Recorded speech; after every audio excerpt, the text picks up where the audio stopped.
Louvado seja Deus, a paz do Senhor, irmãos. Aproveitando que você está em pé, pega a sua Bíblia e abra comigo no livro de Neemias. Neemias, capítulo de número 3. E o verso é o verso de número 26. Neemias, capítulo de número 3, verso de número 26.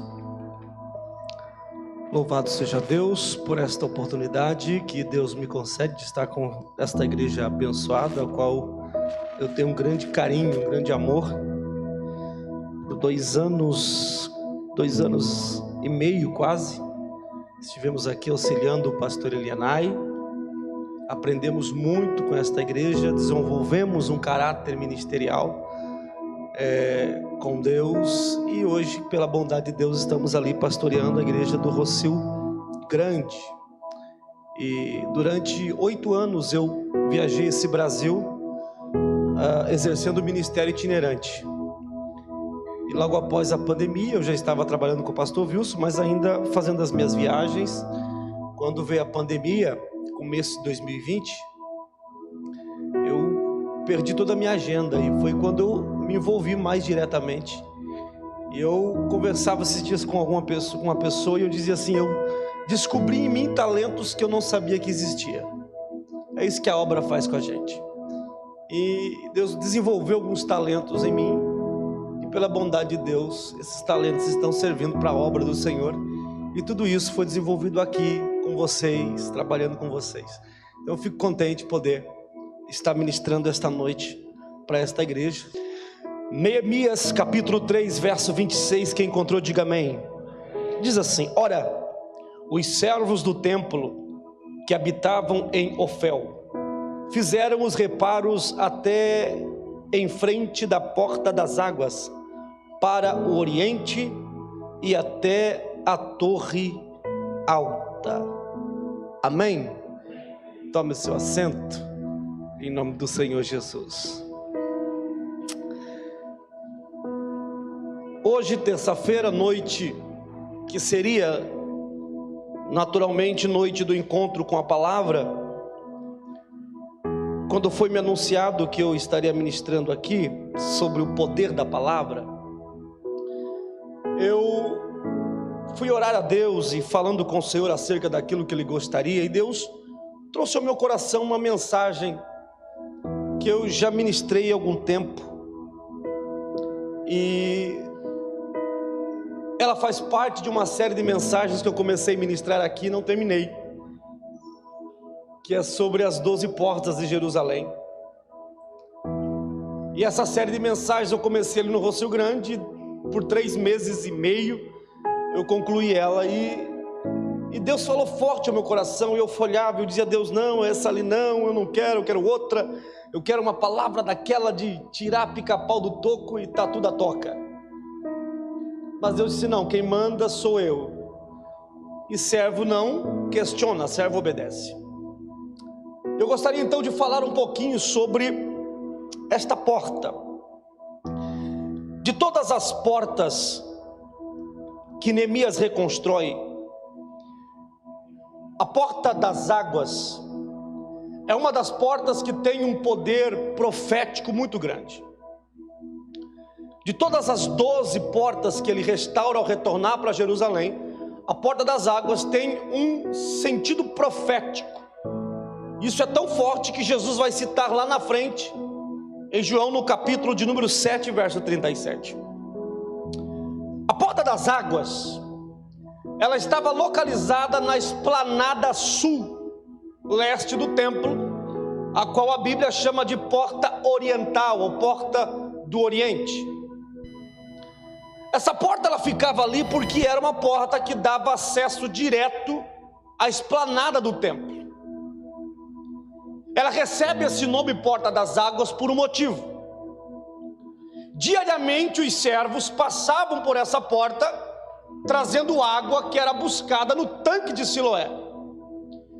E essas águas que eram trazidas pelos servos do templo serviam para a manutenção do trabalho, principalmente na parte dos sacrifícios.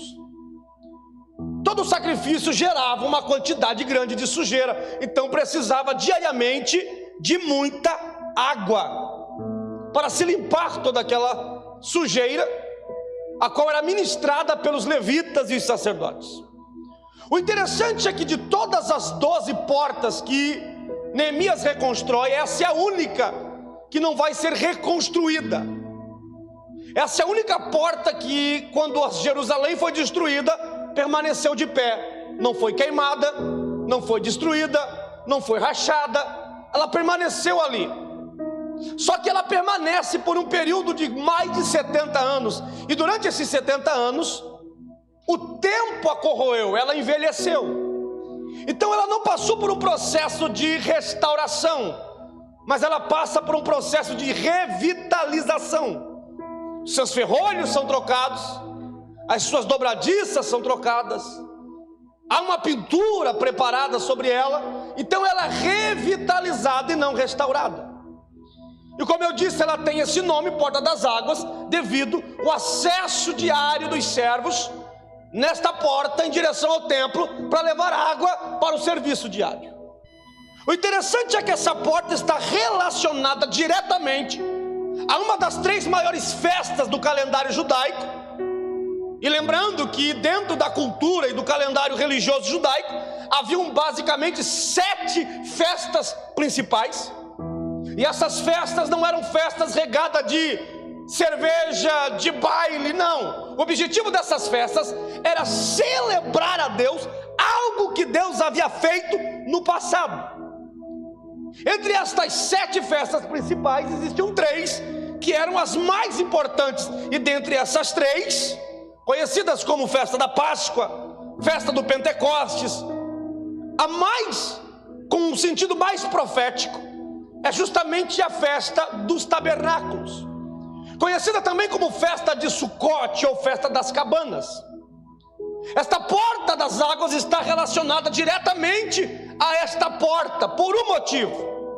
Esta festa era realizada no finalzinho de setembro, começo de outubro, dentro do nosso calendário.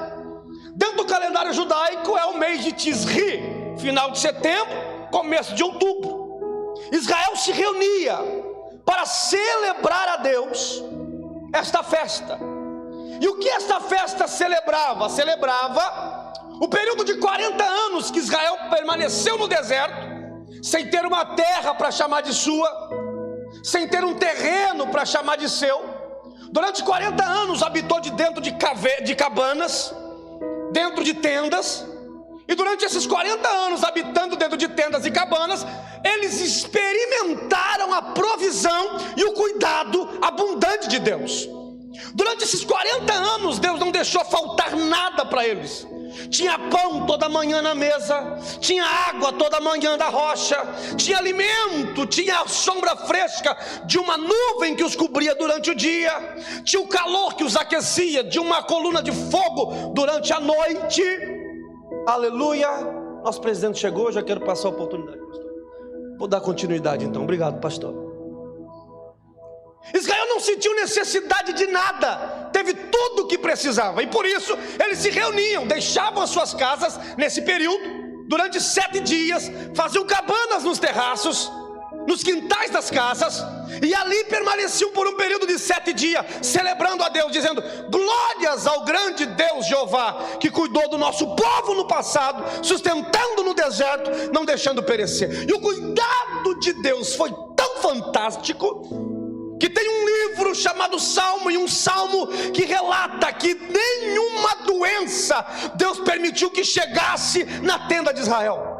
Ninguém morreu por causa de câncer ou de enfermidade. Aqueles que morreram por desobediência, mas enfermos ninguém ficou. A Bíblia diz nesse mesmo livro dos Salmos que Deus olha e diz assim: sapato em ti não envelheceu, nem roupa em ti ficou podre. Imagine um povo que sai do Egito, uma criança que tem em torno de 7 anos, com um sapatinho, uma sandalinha no pé, e vai andando, 12 anos, a sandália continua nova, 15 anos, a sandália continua nova, 30 anos, a sandália continua nova. Conforme a criança crescia, a sandália crescia. Deus mesmo diz: sapato em ti não envelheceu e roupa em você não ficou podre. Tamanho era o cuidado. Por isso eles se reuniam para celebrar a Deus, o cuidado de Deus nesta festa. Quando iniciava essa festa, ela era anunciada através de um toque de trombeta, uma trombeta de prata. Essa trombeta era soada, e quando ela era soada, um grupo de 7 sacerdotes que estava na esplanada do templo aguardava a convocação do povo. A trombeta era tocada, o povo entendia, começou a festa dos tabernáculos. E como ela começava? Com um cortejo sacerdotal. 7 sacerdotes saíam da esplanada do templo, cada um com um vaso de prata na mão, aquele cortejo magnífico. Atrás deles um coro de levitas que cantavam adorando a Deus, em direção até o tanque de Siloé. Enquanto eles iam, a multidão de Israel estava acumulada nas ruas, olhando e contemplando aquele momento tão lindo, tão célebre para a nação de Israel.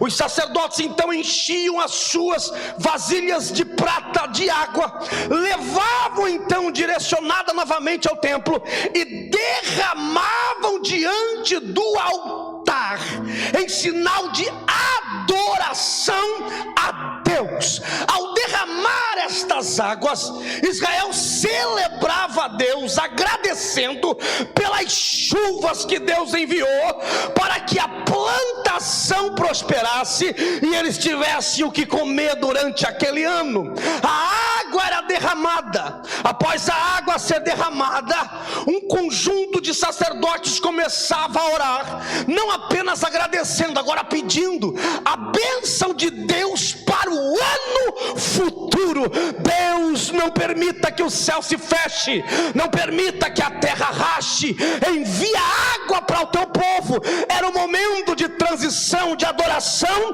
e de glorificação. A Bíblia vai dizer no livro de Neemias, no capítulo de número 1, no capítulo de número 8, que era a festa dos tabernáculos quando Neemias chegou em Jerusalém. E ali na porta das águas, ele vai durante quase meio-dia fazer a leitura da lei diante de todo o povo. É nesta porta das águas, que a Bíblia vai dizer em João 7,37, no último dia da festa, após os sacerdotes chegarem com o último cortejo e derramarem a água diante do altar, todo mundo em silêncio, Jesus se coloca de pé e diz assim: ei, estão vendo esta água aí?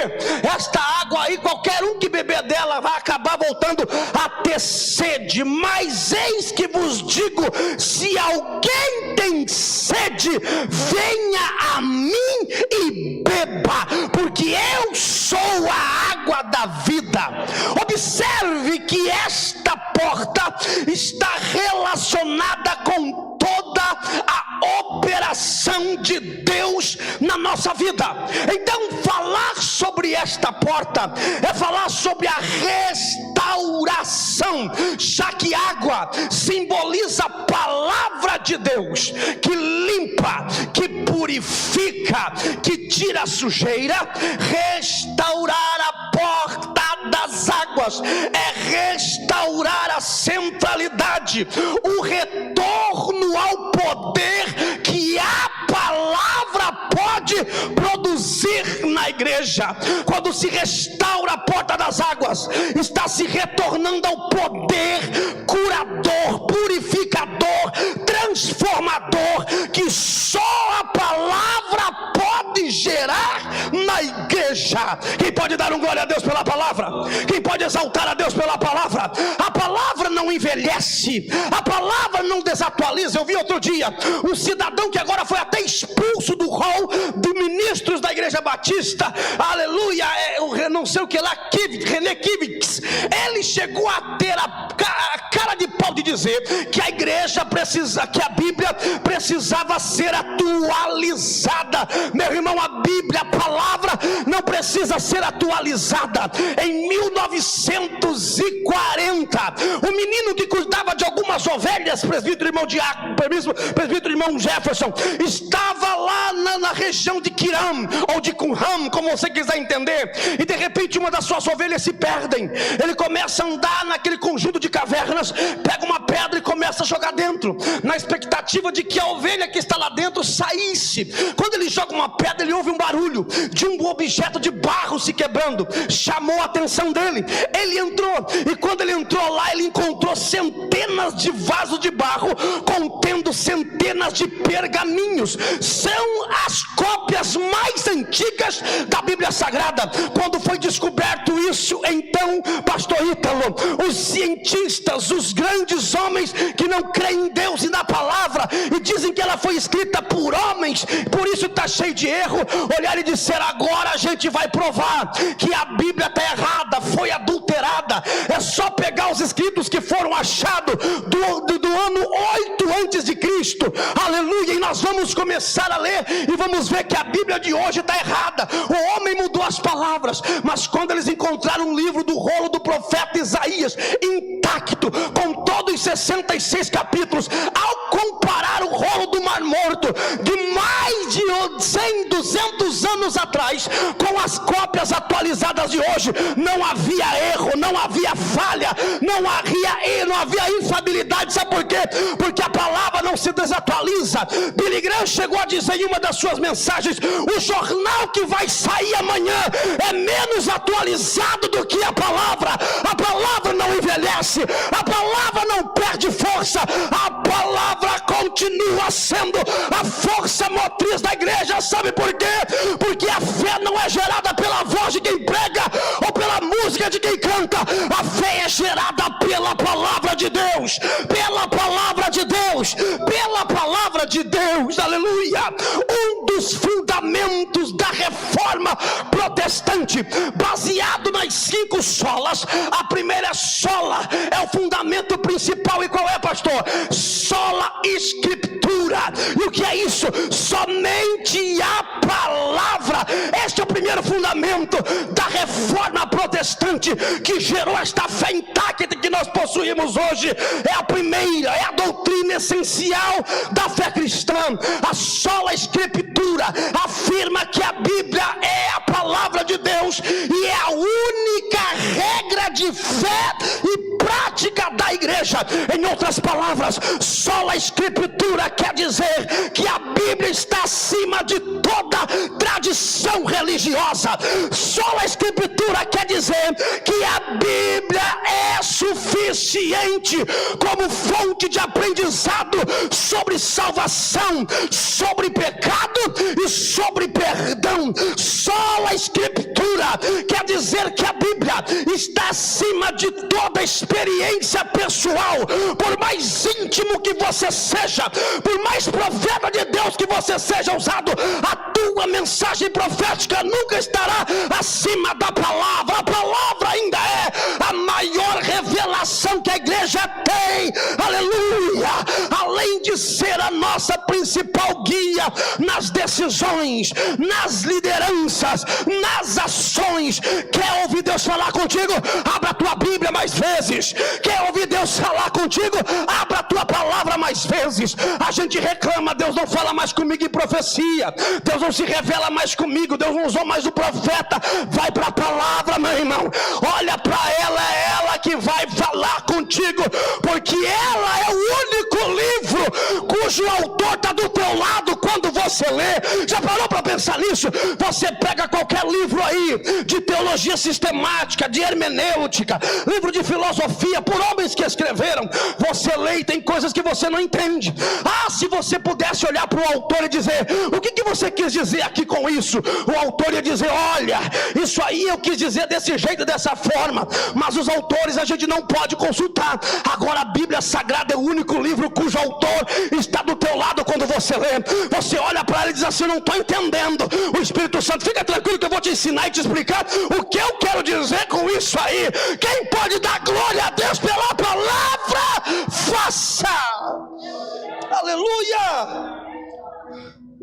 Israel estava 70 anos sem ouvir a palavra.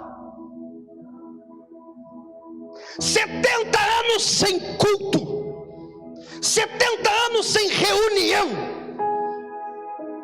Quando eles retornam do cativeiro, eles estão tão sedentos pela palavra, mas tão sedentos pela palavra, que a Bíblia diz que Israel inteiro se reuniu na porta das águas, e quem olhava parecia que era um homem só, de tão compacto, tão apertado que aquele ambiente estava, ninguém arredava o pé.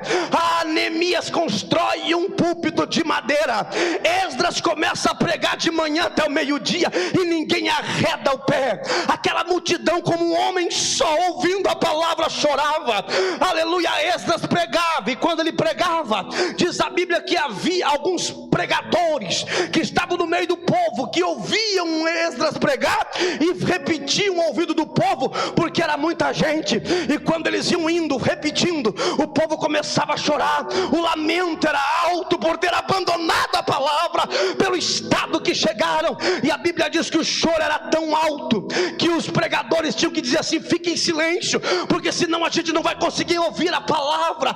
Esta era a sede, aleluia, que foi gerada num povo que ficou 70 anos sem a palavra. Quando nós olhamos para a história atual, nós vemos um período em que a igreja ficou sem culto, sem oportunidade de cultuar, e todo mundo olhava e dizia: agora a igreja vai vir em peso, ninguém vai mais faltar na igreja, porque o povo está com sedento da palavra. Aí a gente via aqueles crentes colocando no Facebook: ai que saudade dos cultos, ai que saudade das pregações, ai que saudade dos congressos. Aí a igreja se abriu, as portas se abriram, os cultos começaram, e tem crente que falta, não vem para a igreja, acha que vir uma vez por semana já está fazendo um favor para Deus. Sabe o que é isso? É falta de sede pela palavra, é falta de sede pela escritura, é falta de sede por aquilo que pode transformar a tua vida por completo, a palavra.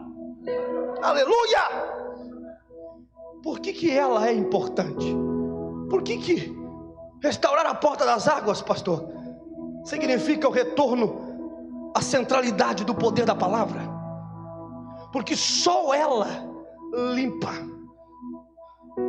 Você pode ler livros de autoajuda do Laí Ribeiro, você pode ler diversos livros de autoajuda para tentar mudar os teus hábitos, para tentar mudar os teus conceitos, mas só a palavra limpa. Por isso ela é simbolizada na Bíblia Sagrada como martelo que esmiuça a penha, simbolizada como fogo, simbolizada como pão, mas também ela é comparada como água.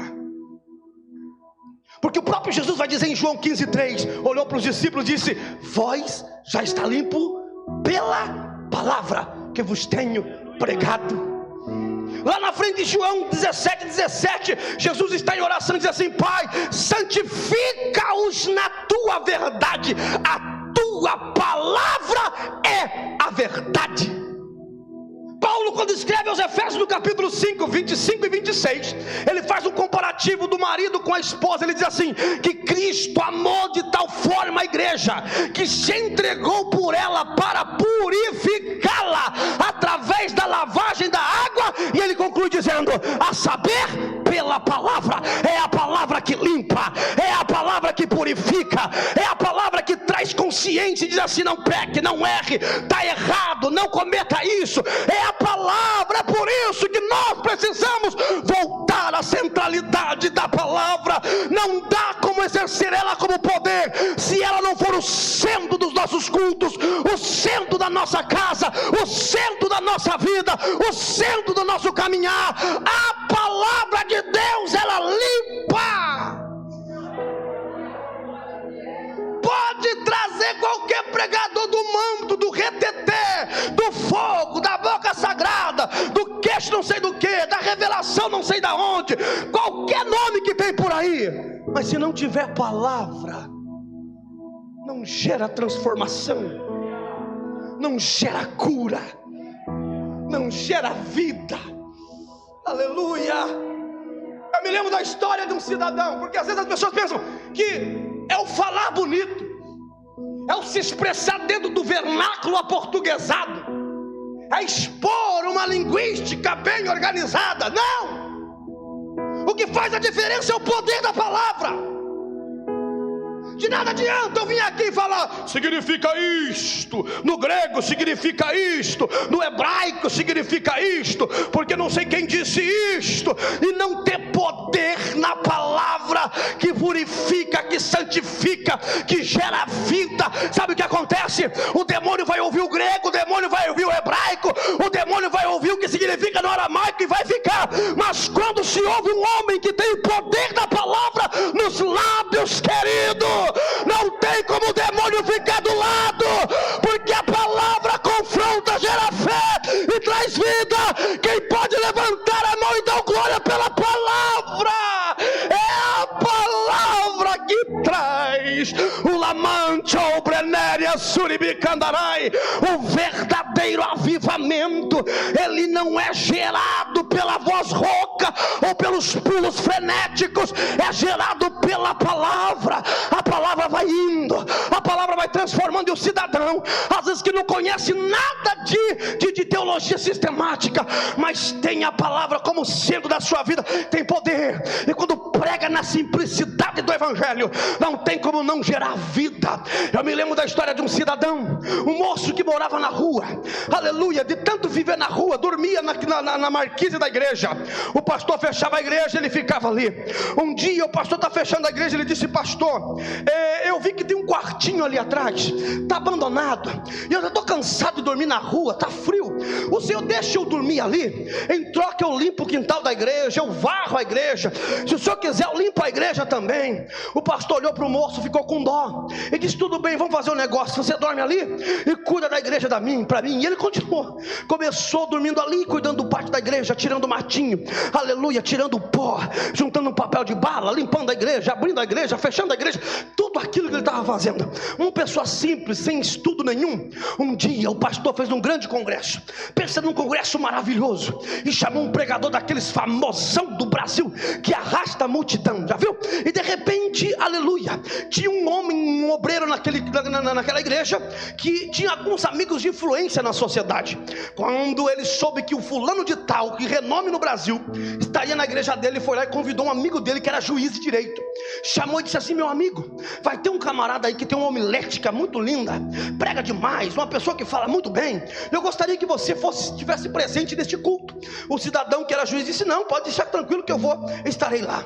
No culto marcado está lá o cidadão, o juiz entrou, ele arrumou uma cadeirinha lá em cima, o cidadão sentou, juiz de direito da cidade e tal, o importante da honra quem tem honra, e o cidadão sentado ali, e o irmão conversando, daqui a pouco vai vir um pregador, o senhor vai conhecer, pensa num cidadão bom, e nada do pregador vir, e nada do pregador vir, e nada do pregador vir. O cidadão foi lá para o pastor e disse, pastor, quando é que o pregador vai vir? Já está atrasado, meu amigo ali é juiz, é importante, não vai fazer eu passar vergonha. O pastor disse, fique tranquilo que Deus está na direção desse culto, vai dar tudo certo. O cidadão sentou, de repente passou mais uns minutos, lá foi o cidadão de novo para o pastor, e disse, pastor, já está se passando o tempo, o senhor não vai ligar para o pregador? Ele disse, não vou. Por quê? Porque Deus já falou comigo quem é que vai pregar. O cidadão regalou o olho e disse assim, quem é que vai pregar, pastor? Deus falou comigo agora que quem vai pregar vai ser aquele moço na porta, que limpa a igreja, limpa aqui, abre a porta, tira o lixo da igreja. O cidadão disse, não, vai envergonhar o meu amigo, eu vou passar vergonha. Ele disse, não vai passar, porque Deus está na direção, senta lá porque eu ainda sou pastor dessa igreja. Aí o cidadão sentou, o pastor levantou, foi lá e no ouvido do irmão disse, irmãozinho, Pai do Senhor, querido, sabe o seguinte, se prepara, tá com Bíblia aí? Tô, porque eu estava lá em cima e Deus falou para mim que quem vai pregar hoje nesse congresso lotado de gente é você. O irmãozinho arregalou e disse, eu pastor? É você que vai pregar. Começou a bater a canela, suar frio, nunca tinha pregado, mas já que Deus mandou, ele foi. Aleluia. Chegou o pastor e disse, irmãos, vamos passar para a palavra, e chamou fulano, eu quero chamar aqui o irmãozinho fulano e tal. Ela disse, abra sua Bíblia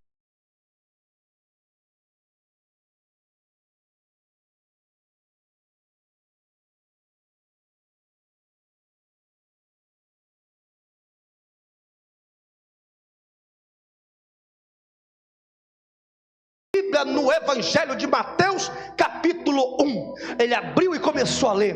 Fulano gerou fulano, fulano gerou ciclano, e começou a citar o nome de todo mundo ali naquela árvore genealógica de Jesus. Quando ele terminou de ler, ele fechou a Bíblia e disse à igreja: fique de pé. Quem nesta noite quer aceitar Jesus? Ninguém entendeu nada. O camarada leu um texto aleatório e mandou o povo perguntar se alguém queria aceitar Jesus. O cidadão disse: acabou com o culto. Ninguém entendeu nada. Quando de repente surpreendeu foi o juiz, desceu do púlpito em lágrimas, tremendo, dobrou o joelho na frente da igreja e disse assim: eu quero aceitar esse Jesus, aleluia, em lágrimas. O pastor desceu lá, orou por ele, acabou o culto. O cidadão disse: meu amigo, eu vou te levar em casa. Colocou o juiz no carro dele e estava levando para casa. No caminho ele disse assim: alguma coisa me preocupou. Ele disse: o quê? O que foi que aconteceu no culto que te levou a aceitar Jesus? O que te levou a descer do púlpito e dobrar o joelho? Ele disse assim: rapaz, não foi algo muito poderoso. Ele disse: me explica, porque aquele moço nem pregou. Ele disse: ah é? Mas deixa eu te explicar. Quando aquele moço assumiu o púlpito, eu não dei muita atenção para ele. Eu disse: não vai sair nada daí. Mas quando ele disse assim, quando ele assumiu o púlpito e disse assim: quem não aceitar Jesus vai para o inferno, eu já fiquei preocupado. Eu disse: o que esse camarada está querendo dizer? Aí de repente ele disse mais ainda, ele disse assim: quem não tiver com o nome escrito no livro da vida também vai para o inferno. E eu fiquei mais assustado ainda. Mas quando ele pegou a lista e começou a ler o nome de todo mundo que estava na igreja ali, e eu não vi o meu nome naquela lista, eu resolvi descer do púlpito e aceitar Jesus também. Sabe o que é isso, meu irmão? Deus opera na simplicidade, Deus opera na singeleza de coração. Deus não opera nas palavras proferidas cheia de floreio. Deus opera através do poder da sua palavra. Não é o pregador, não é o cantor, não é o pastor, não é o obreiro, é Deus que opera através da sua palavra. Então continua pregando, falando, sendo usado. Deus não está procurando ecos nesta terra. Deus está procurando uma voz com coragem de pregar a palavra como ela é, porque é ela que produz o avivamento. Não adianta. No dia o cidadão disse assim: pastor, eu estava pregando no congresso alguns anos atrás, domingo de manhã. O cidadão me procurou e disse assim: pastor, eu sei que o senhor vai pregar hoje de manhã aqui, e assim, eu sei que o senhor gosta de pregar muito Bíblia, mas hoje é manhã de avivamento, então não precisa pregar muita palavra. Dá uma meia dúzia de pulo, dá uns terra, e o fogo pega. Eu olhei e disse assim: agora o senhor me colocou na parede. Ele disse: por quê? Porque a Bíblia diz no Salmo 29, verso 7, que a palavra do Senhor acende labaredas de fogo. É a palavra. Eu prego aqui, Deus incendeia aí. Eu prego aqui, Deus incendeia lá. Eu prego aqui, Deus incendeia na internet. Porque a palavra não está presa a quatro paredes. Ela vai além das redes, ela vai além dos computadores. Aonde tem alguém conectado, ouvindo a palavra, ela gera poder aonde estiver, porque ela é viva e eficaz. Aleluia. A Bíblia diz no livro de Provérbios 29, 18 que sem profecia o povo se corrompe. Não profecia no sentido de mensagem profética, o texto está falando de Provérbios, mas no sentido do profetismo bíblico. Sem a palavra o povo se corrompe, porque é a palavra que gera santidade, é a palavra que gera temor, é a palavra que gera vida, é a palavra que gera transformação, é a palavra que gera renovação, é a palavra que levanta, é a palavra que restaura, é a palavra que mata a sede, é a palavra que traz vida, é a palavra que é como pão, é a palavra que é como ferro, é a palavra que é como martelo, é a palavra que traz cura, é a palavra que traz perdão, é a palavra que traz fé, é a palavra que traz solução, é a palavra que traz a conclusão, é a palavra que abate, é a palavra que levanta, é a palavra que constrói, é a palavra que destrói, é a palavra que coloca de pé, mas também é a palavra que abate. É o poder da palavra que você precisa conhecer. Aleluia. Não é minha, não é tua, é de Deus. Pedro vai dizer na sua segunda carta, no capítulo 1, verso 20 e 21, que nenhuma escritura ou profecia bíblica é de particular interpretação. Nenhuma. Porque homens inspirados pelo Espírito Santo, irmão, não caia nessa onda da teologia liberal, aonde diz que a palavra de Deus não é totalmente a palavra de Deus, que existem partes que é e tem partes que não é. Não, toda a escritura é inspirada por Deus. Não caia nesta falácia da teologia liberal, que não tem problema você encher a cara, que os dias de Gênesis não eram literais, mas eram simbólicos. Não caia nesta falácia de gente que tem a cabeça cheia de informação, mas não tem fogo no coração. Não caia nesta onda de gente que tem muita letra na mente, mas não tem poder na alma. O que gera poder é a palavra de Deus. Aleluia, aleluia, aleluia, aleluia. Eu vou encerrar, que já deu meu horário. Até o relógio já apitou, dizendo: chega. Aleluia. Ainda bem que não é uma bomba. Ô Maurício, tu me quebra, Maurício. Irmão, dê glória a Deus que você congrega numa igreja que prioriza a palavra. São homens que priorizam o ensino da palavra. E coisa maravilhosa é quando tem poder e conhecimento. Quando você só ora e não estuda, você fica fanático. Por quê? Porque tudo é pecado. Todo mundo é pecador. Quando você só estuda e não ora, você fica cético. Nada é de Deus. Agora, quando você estuda a palavra e ora, irmão do céu, quando você cresce na graça, no joelho, dizendo: Deus, me dá poder, e no conhecimento, dizendo: Espírito Santo me revela, irmão do céu, não tem ninguém que pare uma igreja assim. Eu glorifico a Deus, porque eu congrego numa igreja assim. Eu faço parte de um campo, de uma igreja que prioriza a palavra, mas não é em todo lugar assim. Nós estamos vivendo um momento no Brasil em que ela está sendo provocada a retornar à palavra, a refletir na palavra, a viver a palavra, a pregar. Chega, meu irmão, de espetáculos circenses.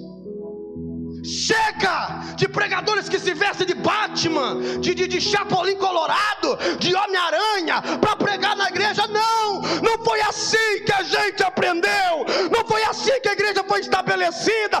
Não foi assim que a igreja cresceu. Charles Spurgeon ousou a dizer: chegará o dia, ele disse, em que no lugar de pastores alimentando as ovelhas, haverá palhaços entretendo bodes. Já parou para pensar nisso?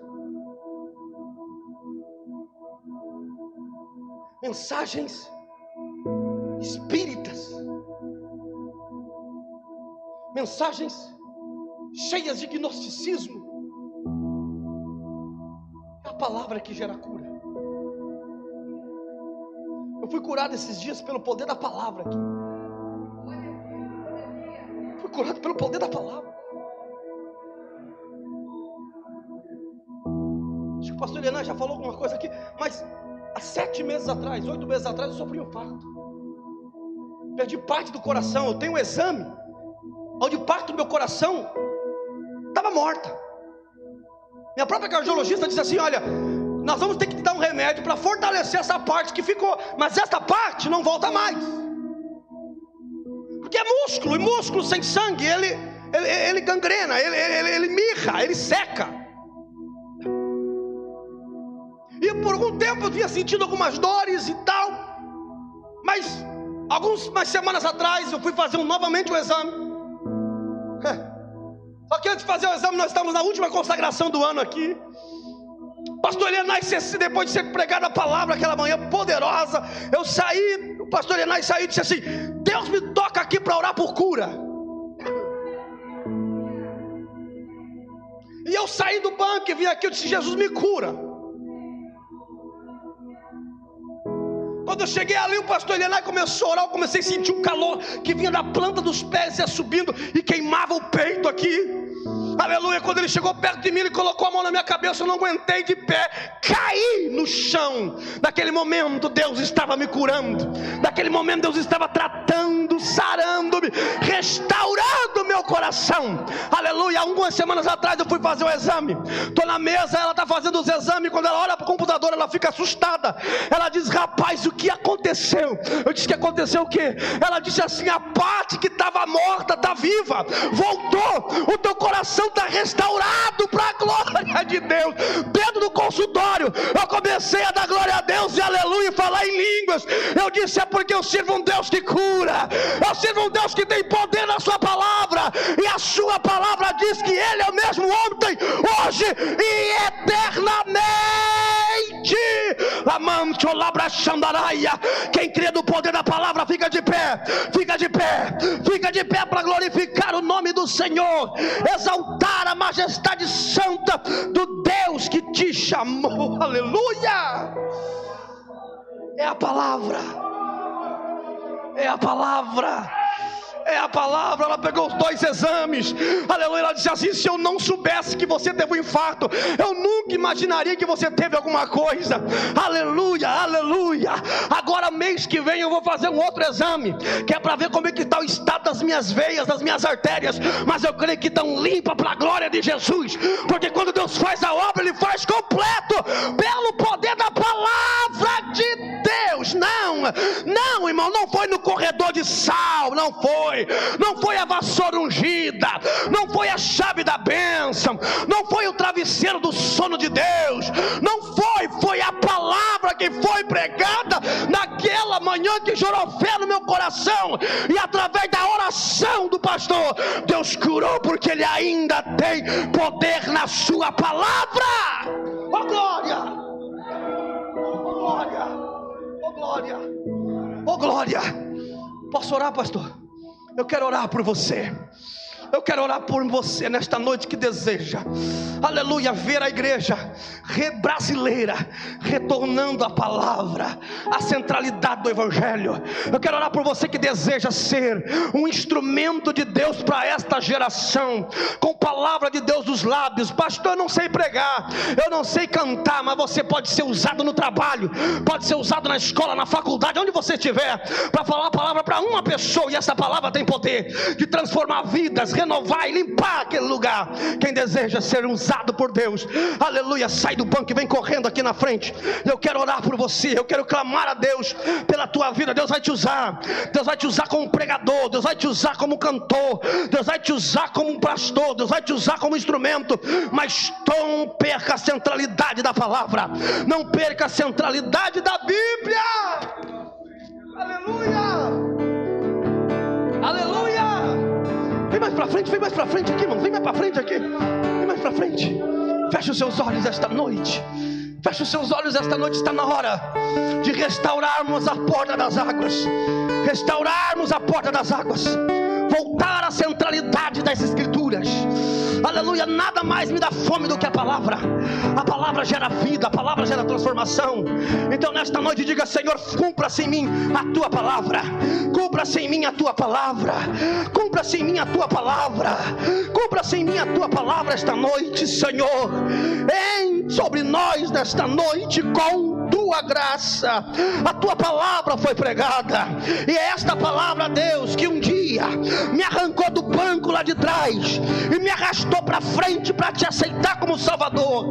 Esta palavra que um dia me chamou para o ministério, foi esta palavra que um dia me fez um pastor da tua obra, foi esta palavra um dia que me colocou como dirigente de uma congregação. É esta palavra, minha vida não está pautada em outra coisa, Deus. A nossa vida não está pautada em outra coisa a não ser na palavra. Na palavra, ore.